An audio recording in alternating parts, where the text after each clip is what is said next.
speed. Citizens and government officials are taking part in cleanup operations in areas affected by looting. We'd like to hear from you.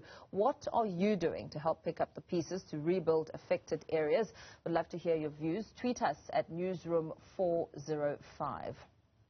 Now, buildings have gone up in smoke in violent protest and looting we've seen in some parts of the country. The damage is estimated to cost billions of rands. Some community members have come together to clean up malls and streets affected. But how long will it likely take for the situation to go back to normal? To answer that question is only Realty Property Group's Grant Smee. Grant, a very good morning to you. Thank you so much for joining us. We've seen the devastation and the impact on infrastructure and buildings across Gauteng and KwaZulu-Natal, especially.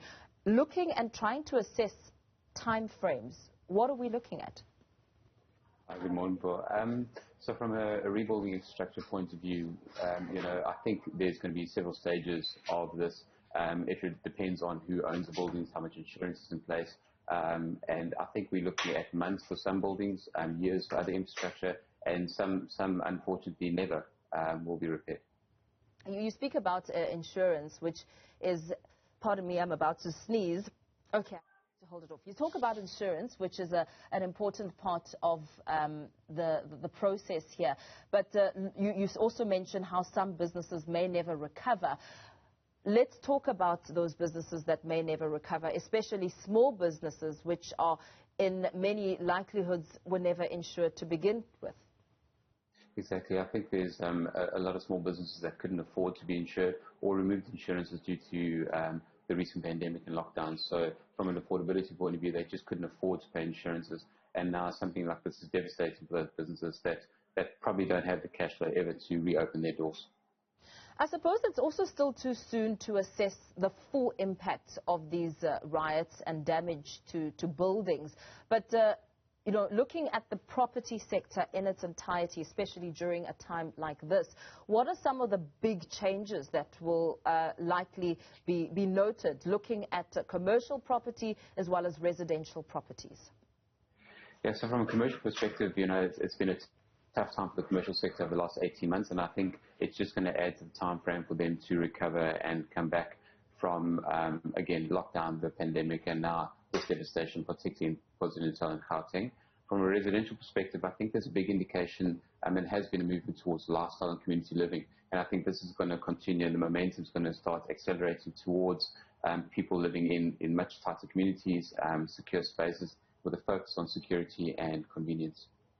And what does this now mean for people who invest in property, especially looking at the damage that has been suffered to some of the buildings, and perhaps some buildings which have not suffered from the damage, in terms of perhaps a broader viewpoint of the investor? What would you advise, and what are the options that one should be looking at a time like this? Yeah, so first thing is obviously something like this, although it's localized and in certain regions, hits confidence across the board. So there's a massive knock in confidence, not only from international investors, but local investors. I think one thing to note, which is very, very clear from your previous articles where there's community cleanups and community engagement, is that this is temporary and it's not going to be the norm.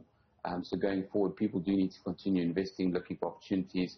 From a residential perspective, I refer back to convenience and security. From a commercial perspective, just reconsidering the spaces going into, which is this remote working, remote living, work, live, play, convenience sort of aspect that people are taking. And very lastly, what do you anticipate to be some of the big challenges at this time? I think it comes back to confidence. People being confident enough to invest in the businesses, investing in assets, and trying to see beyond the short term. I think confidence is the big thing that's going to affect people for at least the short to medium term. Again, coming off the back of 2020 into 2021, and now these riots and relative instability. And, I mean, look, just assessing the property market, there was a boom of first-time home buyers that we saw during the COVID-19 period. And prior to that, we saw a lot of empty buildings on the commercial sector, which we are still seeing even to date.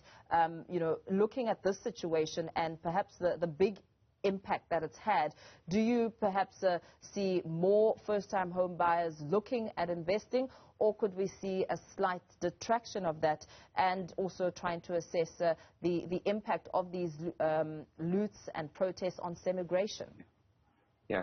So first is immigration. I think it's going to have, there's going to be a temporary escalation in immigration, and not only immigration, but immigration from certain regions. So I think we are going to see a lot of movement in that space. Particularly, again, this might be the straw that breaks the camel's back for a lot of people in terms of their movement and where they are. From a first-time buyer's perspective, I do think we're going to see a dip because of lack of confidence, but it's something that I would like to encourage first-time buyers to actually look at as very temporary, and they should continue down the road of investing and looking to purchase their own home. I think it's a great time at the moment where interest rates are really low. It is a good opportunity to get on the property ladder. From a commercial perspective, it's going to continue, and I think just the issue with the commercial sector, the market's going to stay in a sort of a stagnant phase for a lot longer than maybe the commercial property market wants to be in, because of now this additional burden from the riots and protests. Very well. Thank you so much for your time and input in this conversation.